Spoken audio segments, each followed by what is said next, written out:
Welcome to part, I guess, three of the series with regards to conquering and understanding depression.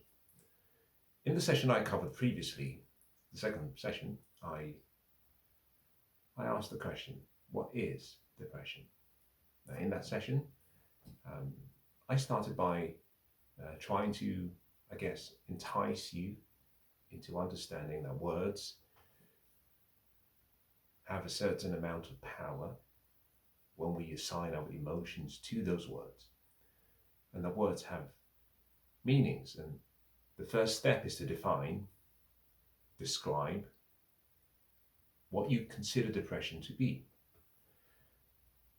Assuming you've done that and you define it however you choose, a feeling, a knowing, an awareness, whatever you choose, your definition.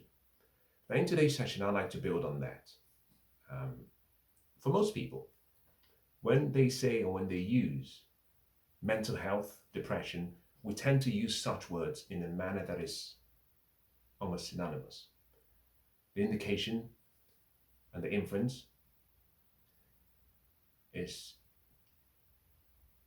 negativity or not being in the right place or something doesn't seem right.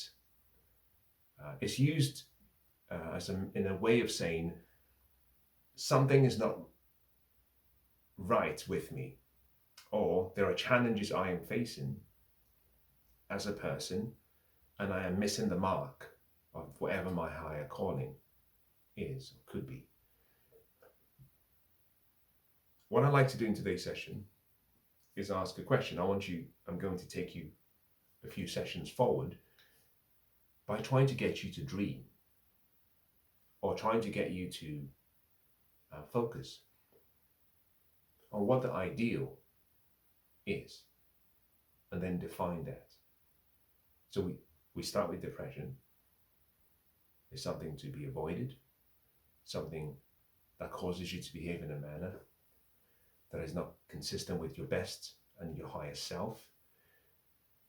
It's an obstacle in your path, but there must be a place that you're trying to get to, an objective, a gold standard that you're using in your frame of reference as a measuring stick. In other words, if you have a mental health issues, the way we use the word, or depression, you are also saying, implicitly or explicitly, that there is an ideal. There is something, perhaps that is a place of peace, serenity, happiness, joy, fulfillment, however you define that. I want you to define, describe what that ideal state is. And here is perhaps the key reason. In the session I did previously, I said, we start with definitions because we want to be able to measure it. And if we can measure it, then we can manage it. If you have a definition of depression at this level, let's assume this is a low level, and you have an idea of health and prosperity and wellness and fulfillment and significance on a higher level, and you've defined that, which means you can measure it, which means you can manage it, then what you have simply is you might call it a case management issue. You know where you are. You also have an idea about where you're trying to get to, your ideal, your true north. That discrepancy I call the gap then becomes, you might start off with saying, well, I started with this hypothesis that I'm depressed. I took that position because there is something I think is an ideal, but I am here. Now I'm going to put in place certain measures. Remember, I said depression is a clinical picture to those who believe in the idea that we are physical and that we live in a physical world and we interact with physical things, and mostly to those who believe that we are also energy and that there's an energy delivery to us and through us, and that if the energy delivery is not functioning at the right and at the optimal state, there's malfunctioning that takes place. In any case, you are here. You're trying to get there. You then have a clinical management task ahead of you, which is how do you fill that gap Most people do not want to stay down at the bottom. They want health, prosperity, happiness, fulfillment, joy, peace, love. But how do you go from where you are to where you're trying to get to? I take the view that one of the first things you must do is define what ideal would look like to you. An idea that you are in love with. The word ideal comes from idea that you have fallen in love with. It means to get out of depression, you have to fall in love with something. An idea, a dream, a vision, a goal, a person, something to aim for, something to strive for. And here is perhaps the most important reason.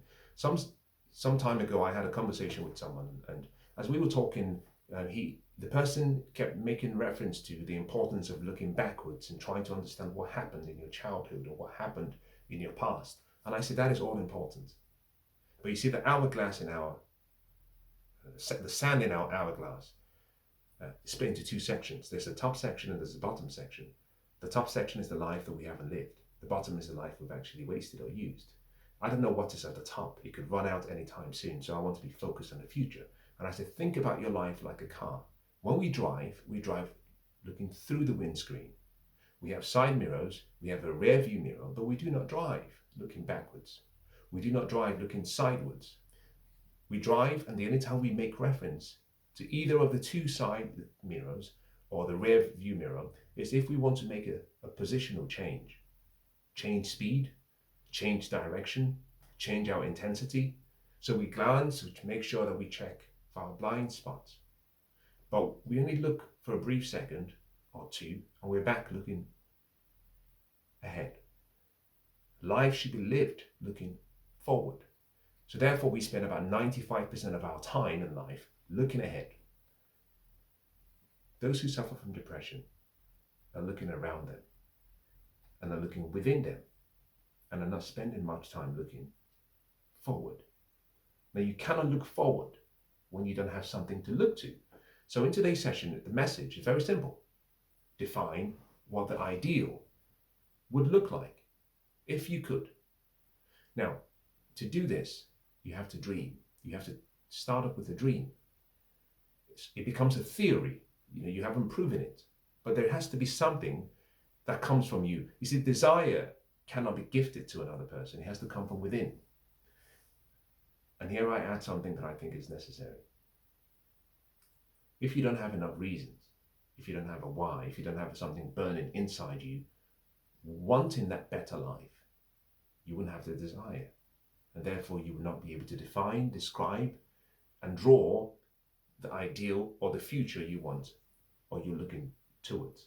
And therefore what that means is that here you are at the bottom, stuck, but there is no future. And therefore the gap seems infinite. When you define the future you want and you describe it, now you can measure it, you can manage it. Small daily incremental steps will take you from where you are to where you're going. I'll leave you with the following from Henry David Thoreau. He said that if a person would advance confidently in the direction of their dreams and endeavor to live the life that they have imagined, that they will meet with success, unexpected and uncommon hours. In other words, you need an ideal. Yes, maybe we know where you are. You're depressed, you don't feel great, there's no mental muscle, no resilience, but you can have hope, you can have a dream, you can have a wish, you can have a vision, you can have a future, and it all begins in your mind. Describe it.